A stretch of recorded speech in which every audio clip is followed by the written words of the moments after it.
Good morning fifth class. आज हम हिंदी व्याकरण की बुक में पार्ट 7 सर्वनाम पढ़ेंगे। जैसा कि आपने पहले आपने पढ़ी है ना, संज्ञा यानी किसी वस्तु, स्थान, भाव आदि के बारे में जो जानकारी देता है हम उसे संज्ञा कहते हैं। अब हम सबसे पहले सर्वनाम को पढ़ने के लिए उसकी परिभाषा को देखेंगे।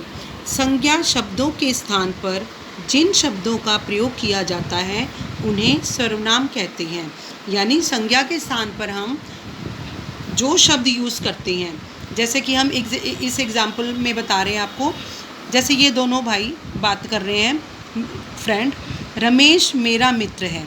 जैसे ये इसका नाम रमेश है, इसका नाम उसे पता नहीं, तो रमेश उस मित्र को मेरा करके संबोधित कर रहा है। तो ये संज्ञा के स्थान पर जो सर्वनाम शब्द यूज़ किया मेरा, तो उसे ही हम सर्वनाम कहते हैं।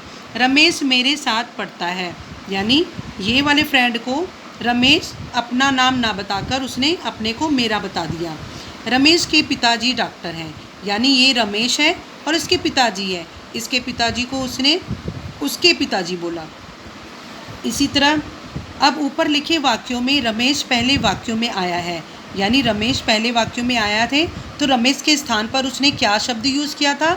वह, जो हमारा संज्ञा के स्थान पर आने के कारण वह सर्वनाम माना जाता है। अब इसके बाद हम देखेंगे सर्वनाम के भेद, यानी सर्वनाम के कितने भेद, कारण या प्रकार होते हैं। सर्वनाम के 6 भेद होते हैं। सबसे पहले कौन सा है? पुरुषवाचक सर्वनाम, निश्चयवाचक सर्वनाम, अनिश्चयवाचक सर्वनाम, संबंधवाचक सर्वनाम, प्रश्नवाचक सर्वनाम और निजवाचक सर्वनाम। अब सबसे पहले हम पुरुषवाचक सर्वनाम के बारे में जानेंगे कि जो सर्वनाम किसी कहलाने वाले, सुनने वाले या अनपुरुष का बोध कराए उसे पुरुषवाचक सर्वनाम कहते हैं।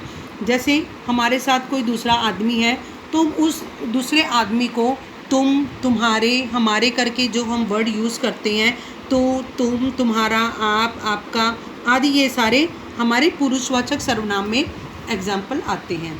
अब जैसे दूसरा निश्चयवाचक सर्वनाम, जो सर्वनाम किसी व्यक्ति, वस्तु या स्थान का निश्चय पूर्वक ज्ञान कराए, यानी पक्का उसको पता है कि वही चीज़ है। जैसे ये देखो एग्जाम्पल में, यह हाथी है, ये लड़का इसको दिखा रहा है कि यह हाथी, क्योंकि ये तो हाथी ही है, पक्का निश्चित ही है, तो इसलिए ये निश्चयवाचक सर्वनाम हुआ।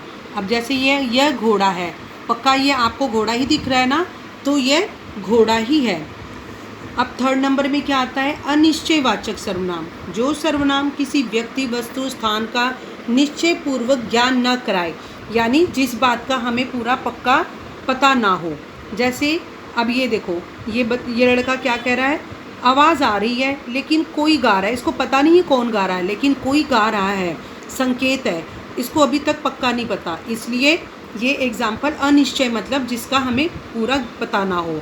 मुझे कुछ हो रहा है, यानी इस बच्चे को कुछ हो रहा है लेकिन इसे पता नहीं लग रहा पक्का कि क्या हो रहा है उसके साथ। अब इसी तरह फिर चौथे नंबर पे आता है संबंधवाचक सर्वनाम, जो शब्द किन्हीं दो संज्ञा शब्दों के आपसी संबंध का बोध कराए तो उन्हें संबंधवाचक सर्वनाम कहते हैं। जैसे जैसा करेगा वैसा भरेगा, यानी किसी दूसरे बंदे के बारे में बात कर रहा है, तो यानी इस बंदे का किसी दूसरे बंदे के बारे में जो बात कर रहा है उसके साथ कोई ना कोई संबंध है, तो संबंध जताना ही ये संबंधवाचक सर्वनाम हो गया।